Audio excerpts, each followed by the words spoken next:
Ilan sa mga salitang binitawan netong si Coach Yeng sa isang panayam matapos nga tong panalo na nauwi ng Pilipinas dito sa kanilang naganap na unang laban ngayong February window.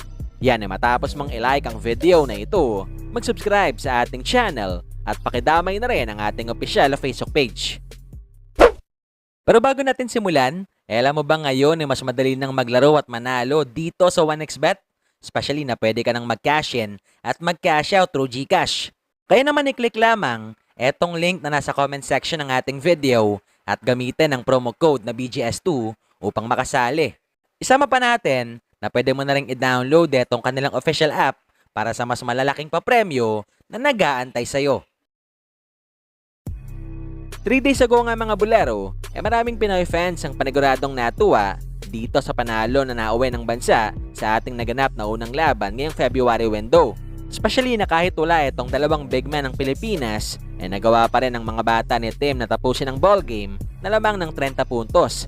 Matapos pangunahan ni Kayang Tapatan na tinapos lang naman ang laban na may 13 puntos at 15 rebounds. I think yun yung expected sa akin na i-produce ko. So yun yung nangyari. Happy na nanalo. Sabi nga ni Coach Tim, this game is more of a test for us.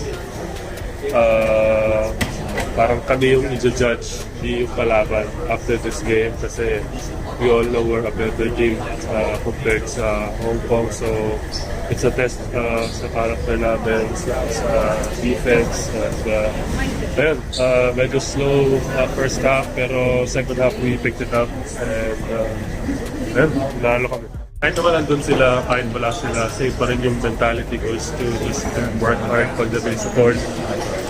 Bigay ko yung lahat ng mga kaya ko. Start ako sa defense and rebounding.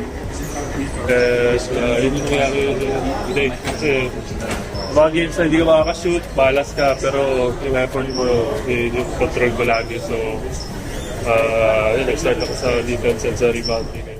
Kaya naman dahil sa panalong yan, at syempre dito rin sa bagong sistema na pinapairal ni Tim, sa isang panayam nga dito sa dating tao na humawak rin sa Pilipinas, di nakaiwas etong si Yeng na mahinga ng opinyon regarding sa bagay na yan.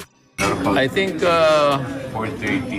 malaki yung chance natin. Coach Tim Gon has been doing a really good job of bringing together the team. The composition is well balanced.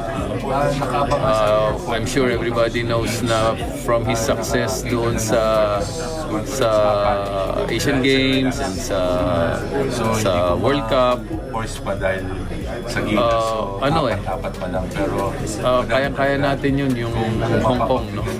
Saka yung Taiwan, mga kalaban din natin. I think we can beat those teams easily with the lineup that we have.